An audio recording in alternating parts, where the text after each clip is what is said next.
الحمد لله نحمده ونستعينه. قال الله تبارك وتعالى في كلام الآخر: إنا أنزلناه في ليلة القدر وما أدراك ما ليلة القدر. صدق الله مولانا العظيم. إن الله وملائكته يصلون على النبي يا أيها الذين آمنوا صلوا عليه وسلموا تسليما. اللهم صل على سيدنا ومولانا محمد معدن الجود والكرم وآله وبارك وسلم. حمد و صلاۃ کے بعد قرآن مجید فرقان حمید پارہ نمبر 30 سورۃ القدر کی شروع کی آیات تلاوت کرنے کی سعادت حاصل کی ہے. رمضان المبارک کے آخری ایام جاری ہیں. آج اس رمضان پاک کا آخری جمعۃ المبارک یعنی جمعۃ الوداع عظیم الشان طریقے سے منعقد کیا جا رہا ہے. 25واں روزہ ہے. گزشتہ رات شب قدر کی ممکنہ تیسری رات بھی ابھی کچھ گھنٹے پہلے رخصت ہوئی ہے. آقا کریم فرماتے ہیں کہ شب قدر کو رمضان کریم کے آخری عشرے کی تاک راتوں میں تلاش کرو. تاک راتیں یعنی 21، 23، 25، 27 اور 29، یہ 5 راتیں ہیں.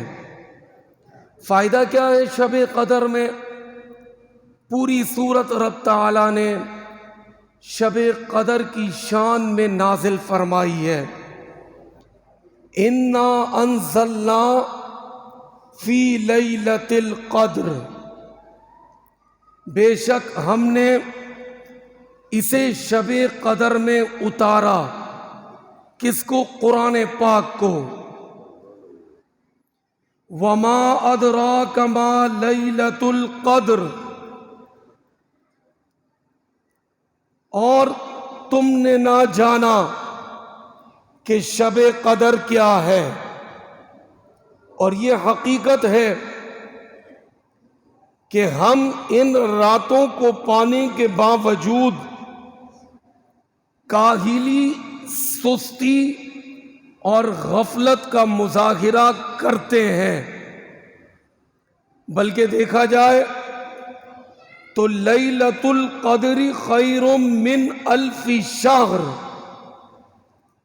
شب قدر وہ رات ہے کہ اگر کسی کو یہ رات مل گئی تو 1000 مہینوں سے زیادہ یا 1000 مہینوں کے برابر اللہ تبارک و تعالی اس بندے کو نیکی کا ثواب عطا فرماتا ہے.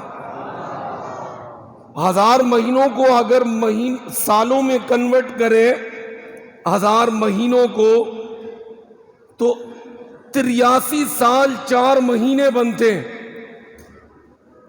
83 سال 4 مہینے کا عرصہ بنتا ہے. شاید ہم میں سے کسی کی اتنی عمر بھی نہ ہو لیکن ایک شب قدر کی یہ فضیلت ہے کہ رب تعالی شب قدر جس کو مل جائے تو اس کو 83 سال سے زائد عبادت کرنے کا ثواب عطا فرما دیتا ہے۔ اب آگے کیا فرمایا؟ تنزل الملائکہ والروح فیہا، اس رات فرشتے اترتے، کس کے ساتھ؟ جبریل امین کے ساتھ، والروح فیہا، روح امین کے ساتھ فرشتوں کا نزول ہوتا ہے۔ اور حدیث پاک میں کیا ہے؟ آقا کریم فرماتے ہیں شب قدر کی رات جبریل امین سبز کلر کا جھنڈا لے کر زمین پر اترتے۔ اچھا، جبریل امین کے 100 بازو ہیں، 100 بازو ہیں، لیکن اللہ کے حکم سے شب قدر کی رات صرف 2 بازوؤں کو کھولتے۔ اللہ پاک نے جبریل امین کے 2 بازو اتنے بڑے بنائے کہ مشرق سے مغرب تک جتنے لوگ ہیں وہ سب حضرت جبریل امین کے پروں کے سائے میں آ جاتے ہیں۔ اتنی مبارک رات۔ اور پھر جبریل امین کیا کہتے ہیں؟ جبریل کہتے ہیں زمین پر پھیل جاؤ، جو ذکر میں مشغول ہے اس کے ساتھ ذکر کرو، جو قرآن پڑھ رہا ہے اس کے ساتھ قرآن پڑھنے لگ جاؤ، جو نفل پڑھ رہا ہے اس کے ساتھ نفل پڑھنے لگ جاؤ۔ پوری رات بڑی متبرک، سلام ہی حتی مطلع الفجر۔ صرف اس سورت کا خلاصہ مختصر کہ اللہ تبارک و تعالیٰ فرماتا ہے کہ یہ پوری رات سلامتی والی ہے، سلام ہی حتی مطلع الفجر، طلوع فجر تک یہ رات سلامتی والی ہے۔ اب ہماری آنکھیں نہیں دیکھ سکتی کہ کون سی رات شب قدر کی رات ہے۔ کچھ نشانیاں بتائی گئی کہ جس رات شب قدر ہوتی ہے اس دن جب صبح طلوع فجر ہوتی ہے، سورج نکلتا ہے تو سورج میں شعاعیں نہیں ہوتی، سورج ٹھنڈا ہو کے نکلتا ہے۔ اس رات سمندر کا پانی میٹھا ہو جاتا ہے جس رات شب قدر ہوتی ہے۔ بہت ساری نشانیاں حدیث پاک میں مصطفیٰ کریم نے بیان فرمائی، لیکن ان میں کچھ صحابہ کے فرمان ہیں۔ حضرت ابی بن کعب فرماتے ہیں میں خدا کی قسم اٹھا کر کہتا ہوں کہ میں نے خود دیکھا شب قدر 27ویں شب میں موجود تھی۔ حضرت بایزید بسطامی فرماتے ہیں 2 مرتبہ میں نے شب قدر کو 27ویں شب میں دیکھا۔ ہمارے غوث پاک رضی اللہ تعالی عنہم اجمعین بھی فرماتے کہ میں نے بھی شب قدر کو 27ویں شب میں موجود پایا۔ خلاصہ کلام، اب بھی وقت ہے، کیونکہ آخری عشرے میں آج آدھا عشرہ 25 دن ہوئے، ابھی بھی 5 دن باقی ہیں۔ ہمیں اپنی ذہن سازی کرنی ہے۔ کیا کرنی ہے ذہن سازی؟ کہ مالک زہے قسمت، تو نے ہمیں رمضان جیسا عظیم مہینہ عطا کیا، لیکن مالک ہم اس مہینے کی جو قدر کرنی چاہیے نا وہ قدر نہیں کر پا رہے، غفلت میں گزار رہے ہیں۔ وہی زندگی کے مزے، وہی دنیائی مستیوں میں ہم اپنا گزر بسر کر رہے ہیں۔ یاد رہے رمضان قسمت سے ملتا ہے۔ کتنے ہی لوگ تھے رمضان سے پہلے انتقال ہو گیا، ان کے مقدر میں رمضان نہیں تھا۔ اللہ کی رحمت سے ہمیں رمضان نصیب ہوا، میسر آیا.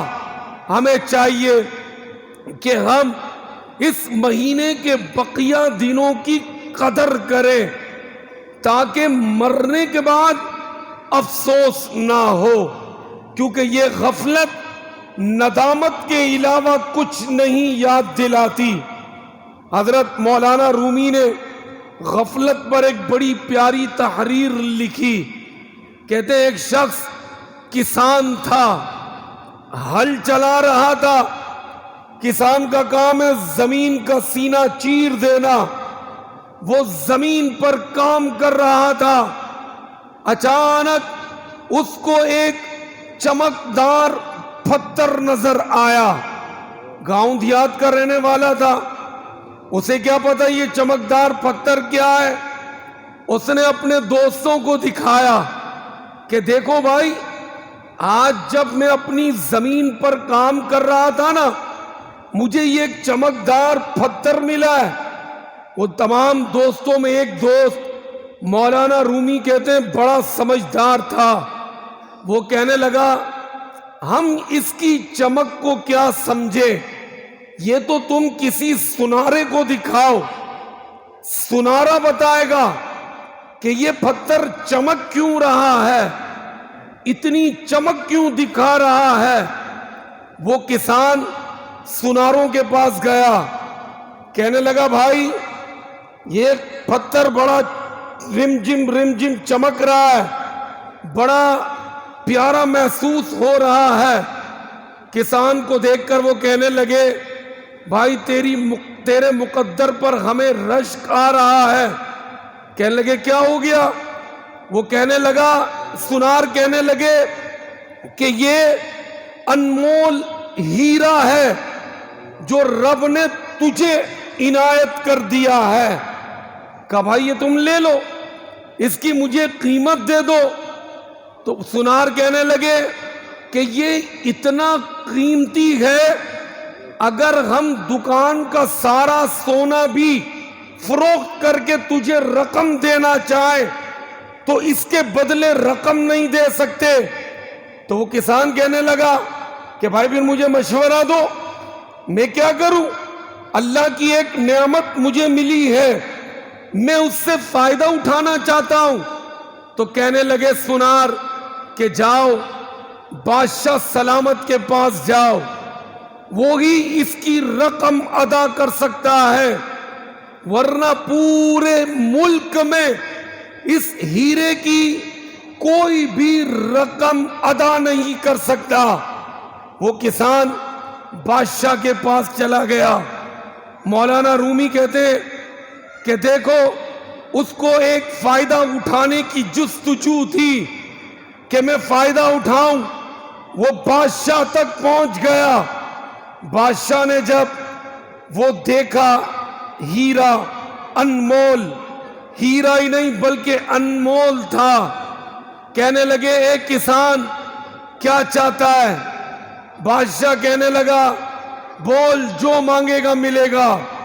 کہنے لگا بادشاہ مجھے کیا پتا کہ اس کی کیا قیمت ہے، آپ بادشاہ سلامت ہیں، آپ بہتر سمجھتے ہیں، مجھے اس کی قیمت ادا کر دیں.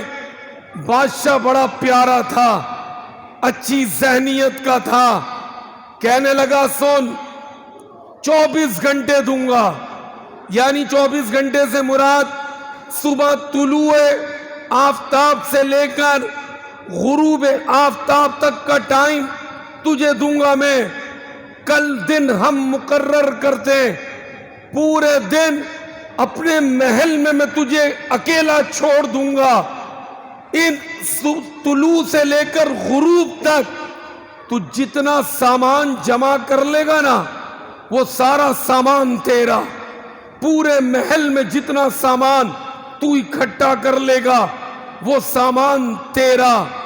اب ٹائم مقرر ہو گیا. اگلے دن وہ فجر پڑھ کر طلوع آفتاب میں بادشاہ کے محل میں داخل ہو گیا. مولانا رومی کہتے جستجو تو بڑی تھی، لیکن آگے سنیے. اب بادشاہ نے وہ انمول ہیرا لے لیا. اب کا طلوع سے لے کر غروب تک کا ٹائم تیرا، جتنا مال سمیٹ سکتا ہے میرے محل میں سمیٹ لے۔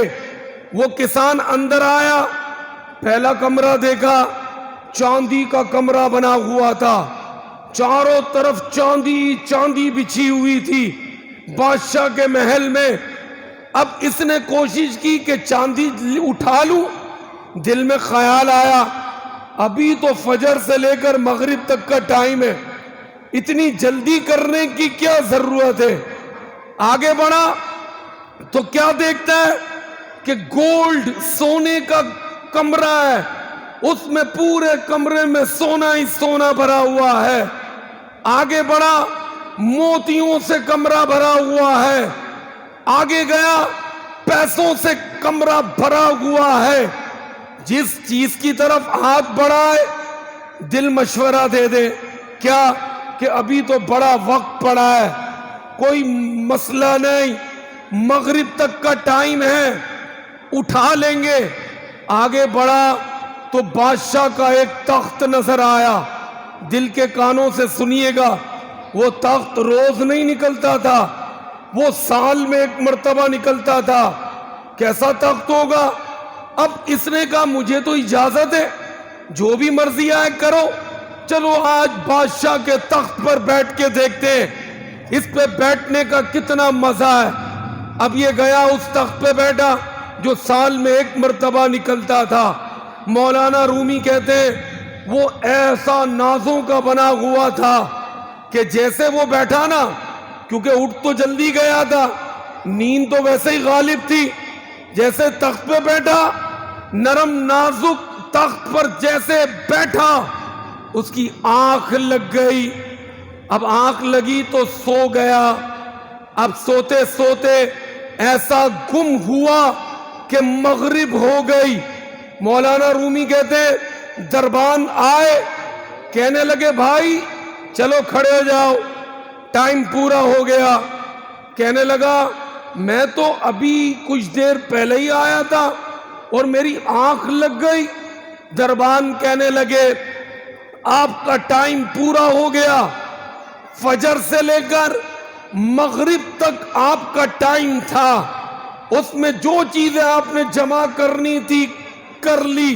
وہ کہنے لگا میں نے تو کچھ بھی نہیں کیا، چاندی اٹھانے گیا، سونا اٹھانے گیا، پیسے اٹھانے گیا، قیمتی موتی اٹھانے گیا، کوئی چیز بھی میں نے نہیں اٹھائی۔ بادشاہ کے سامنے حاضر کیا گیا۔ بادشاہ نے کہا اے کسان، تو نے وقت ضائع کر دیا، اب تجھے مہلت نہیں ملے گی۔ مولانا رومی اس واقعے کو ہماری زندگیوں پر پلٹ کرتے ہیں، کہتے ہیں دیکھو زندگی بڑی مختصر ہے، بہت مختصر زندگی ہے۔ جیسے بادشاہ نے اس کو فجر سے لے کر مغرب تک کا ٹائم دیا، اس نے کیا کیا؟ کوئی قیمتی موتی نہیں اٹھایا، کوئی چاندی کا ٹکڑا نہیں اٹھایا، کوئی گولڈ کا پیس نہیں اٹھایا، کوئی رقم نہیں اٹھائی، سو کر وقت ضائع کر دیا۔ مولانا رومی کہتے ہم بھی یہی کر رہے ہیں۔ اللہ نے ہمیں مہلت دی ہے، ہم کو کتنی مہلت دی؟ 50 60 70 80 سال، یہ رب کی طرف سے ہمیں مہلت ملی ہے۔ مولانا رومی کہتے جس نے اس مہلت میں فائدہ اٹھا لیا، نمازیں پڑھ لی، قرآن پڑھ لیا، اللہ کا ذکر کر لیا، اللہ کی یاد میں وقت بسر کیا، تو وہ تو بندہ فائدے میں رہے گا، ورنہ نقصان کے علاوہ کچھ حاصل نہیں ہوگا۔ ایک بزرگ کا واقعہ ملتا ہے، موضوع لے لیا ہم نے غفلت، سستی کو چھوڑنا ہے۔ ایک بزرگ قبرستان گئے، قبرستان جا کر حکم ہے مصطفیٰ کریم کا، سنت مبارکہ ہے، قبرستان جاؤ تو سب کو سلام کرو، السلام علیکم یا اہل القبور، یغفر اللہ لنا ولکم وانتم سلفون ونحن بالاثر. اے قبر والو تم پر سلامتی ہو. سنو اللہ تعالی تمہاری ہماری مغفرت فرمائے. تم ہم سے پہلے آ گئے, ہم تمہارے بعد آنے والے ہیں. حکم سلام کرو, سلام کے بعد فاتحہ کرو. یہ نہیں مر گیا مردود, نہ فاتحہ نہ درود. یہ کانسیپٹ امت کو غلط دیا جا رہا ہے. مصطفیٰ کریم کی تعلیمات ہیں, قبرستان جاؤ, سلام کرو, اس کے بعد فاتحہ کرو. وہ بزرگ نے بھی یہی کیا, سلام کیا, فاتحہ کی, پھر کہنے لگے کہ دیکھو کتنے سارے لوگ ہیں لیکن کسی کی آواز نہیں آتی. وہ قبرستان میں یہی ہے. قبرستان میں میوہ شاہ قبرستان چلے جائیں, یہ کہنا غلط نہیں ہوگا, لاکھوں لوگ مدفن ہے, لاکھوں لوگوں کی تدفین ہوئی ہے, لیکن قبرستان میں آواز کسی کی نہیں آتی. وہ بزرگ سلام اور فاتحہ پڑھنے کے بعد کہنے لگے کہ دیکھو کتنی خاموشی ہے, اتنے سارے لوگ قبرستان میں موجود ہیں لیکن آواز کسی کی نہیں آتی. یہ کہنے لگے کیونکہ قبرستان کا دوسرا نام خاموشی کا شہر ہے. اتنے لوگ موجود ہیں لیکن آواز کسی کی نہیں آتی. کہنے لگے کہ دیکھو کسی کی آواز نہیں آ رہی, بس صرف یہ سوچنا تھا. کیونکہ اللہ کے ولی تھے, رب نے ایک قبر والے کو بولنے کی طاقت دی. وہ کہنے لگا حضرت آپ کہتے ہو کتنے سکون میں ہیں, کتنے خاموش ہیں. حضرت ہم سکون میں نہیں ہیں, خاموشی بظاہر نظر آتی ہے. حضرت جو ہم نے زندگی میں سکون حاصل کیا, سستی کی, رب کے حکم کو نہیں مانا, آج ہم قبر میں بڑی تکلیف میں ہے. خدا را یہ زندگی بہت مختصر ہے. آج رمضان آیا, اللہ کی رحمت سے مسجد کے در کھل گئے, کیونکہ آقا کا فرمان ہے اذا جاء رمضان زلزلت الشیاطین, کہ جب رمضان آتا ہے شیطان کو زنجیروں سے جکڑ کر پھینک دیا جاتا ہے. آج یہ نیکی کا جذبہ کیوں ہے, کیا وجہ ہے کہ جیسے رمضان کا چاند نظر آیا مسجد کے در کشادہ ہو گئے, فجر میں مسجد جمعے کی طرح بھری ہوئی ہے, لوگ قرآن پڑھ رہے ہیں, لوگ نوافل پڑھ رہے ہیں, لوگ تراویح پڑھ رہے ہیں, صدقات خیرات کر رہے ہیں. وجہ یہ ہے کہ شیطان بند ہو گیا, شیطان بند ہو گیا, نیکی کی طرف بندہ راغب ہو گیا. لیکن شیطان ہمیشہ تو بند نہیں رہے گا. عید کا چاند نظر آئے گا شیطان باگر آ جائے گا. اب اس کی پہلی کوشش یہ ہوگی کہ اچھا اس نے تو پانچوں نمازیں پہلی صف میں پڑھی ہیں, یہ تراویح بھی پڑھتا تھا, پورے 11 مہینے اس کو میں نے قرآن کھولنے نہیں دیا, رمضان میں یہ ہر وقت قرآن کی تلاوت کرتا تھا. اب شیطان اس بندے کے پیچھے لگ جاتا ہے, شیطان سے اپنا ڈیفینس کرنا ہے. آقا کی بارگاہ میں چلتے, یا رسول اللہ صلی اللہ علیہ وسلم, آپ کی تعلیمات میں ایک تعلیم یہ ہے کہ شیطان سے کیسے بچا جائے, آپ کے پیارے کیسے بچتے رہے. آقا کریم فرماتے الشیطان جاثم علی قلب ابن آدم فاذا ذکر اللہ خنس واذا غفل وسوس. شیطان ابن آدم کے دل پہ قبضہ جما لیتا ہے. یہ بندے پر کیوں غفلت طاری ہوتی ہے, کیا وجہ ہے, بندہ کیوں سست رہتا ہے, سب کو پتا ہے کہ نماز صرف رمضان میں فرض نہیں ہے. ہاں روزے رمضان میں فرض ہیں صرف سال میں 1 مہینہ، لیکن نماز 5 وقت کی. عاقل ہو گئے، بالغ ہو گئے، چاہے مرد ہے چاہے عورت ہے، 5 وقت کی نماز رب نے سب پر فرض کر دی. اس کے باوجود آواز آتی ہے حی علی الصلاۃ، آؤ صلاۃ کی طرف، حی علی الفلاح، آؤ فلاح کی طرف. ایک کان سے سنتے دوسرے کان سے نکال دیتے. خدا را زندگی بہت مختصر ہے. مولانا رومی کا جو واقعہ سنایا، اس کسان کی طرح ہم بھی محل میں آ کے سو گئے، اور جب روح نکلے گی نا پھر ہمیں افسوس ہوگا، کاش میں نمازیں پڑھ لیتا، کاش میں قرآن پڑھ لیتا. تو آقا فرماتے شیطان بندے کے دل پر قبضہ کرتا ہے. اب اس قبضے کو چھڑائیں کیسے؟ دنیا میں کوئی قبضہ کرے تو ہم پولیس کے پاس جاتے ہیں، علاقوں کے نمائندوں کے پاس جاتے ہیں، ہم اس سے اوپر کے ذرائع استعمال کرتے.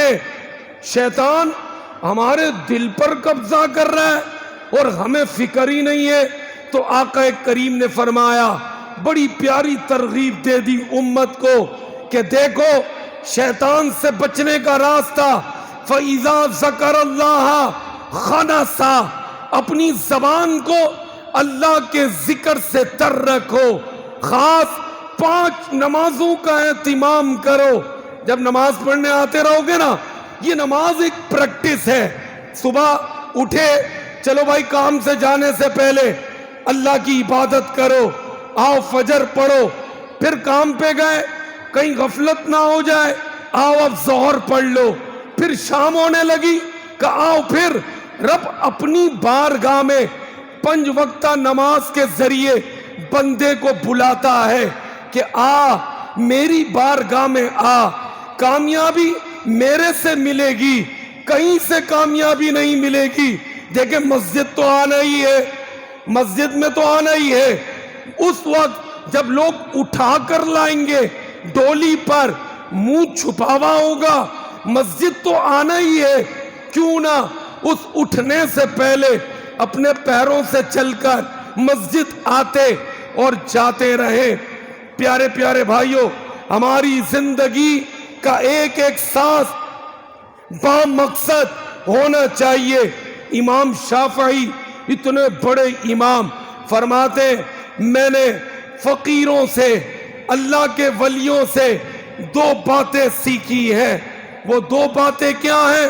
فرماتے الوقت سیف قاطع، سنیں وقت کاٹ دینے والی تلوار ہے.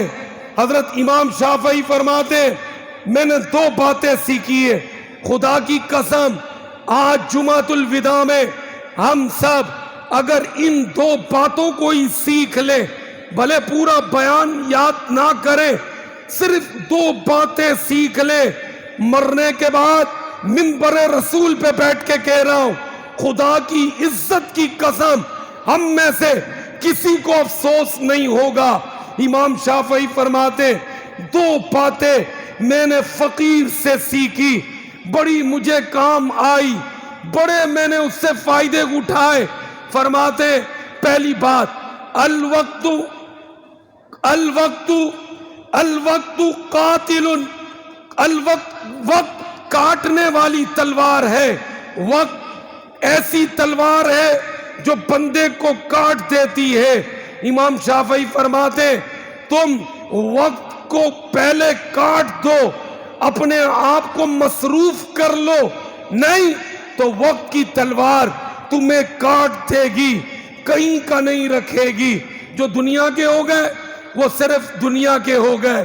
کہتے ہیں نا کہ وقت بڑا تیزی سے گزر رہا ہے، ہر دوسرا بندہ یہی کہتا ہے کہ بھائی رمضان اتنی جلدی گزر گئے پتہ ہی نہیں چلا، کیونکہ وقت کاٹ دینے والی تلوار ہے. امام شافعی فرماتے وقت تمہیں کاٹے اس سے پہلے تم وقت کو کاٹ دو. اور دوسری بات اپنے آپ کو نیکی میں مصروف کر دو. جب تم نیکی میں مصروف ہوگے نا تو حتی امکان کتنے برے کاموں سے تم بچ جاؤ گے, آخرت کی تیاری بھی کرو گے. ورنہ اگر تم اپنے آپ کو نیکی میں نہیں لگاؤ گے نا تو شیطان اور نفس تمہیں غلط کاموں کی طرف لگا دے گا, راغب کر دے گا. حضرت اویس قرنی رضی اللہ تعالی عنہ آقا کی بارگاہ میں نہیں آئے, پوری زندگی ماں کی خدمت کرتے رہے. ایک مرتبہ ماں نے اجازت دی تو ماں نے کہا جاؤ, لیکن ملاقات نہ ہو تو انتظار نہیں کرنا. آئے, آقا کریم موجود نہیں تھے, انتظار کا ماں نے منع کیا تھا, واپس آ گئے. اب جب آقا کا وصال ہونے لگا نا تو آقا نے فرمایا اے عمر, اے علی, یہ میرا جبہ لو اور میرے پیارے اویس کے پاس جانا. صحابی نہیں بن سکے. صحابی اسے کہتے جس نے ایمان کی حالت میں مصطفیٰ کریم کا دیدار کیا ہو. صحابی نہیں بن سکے.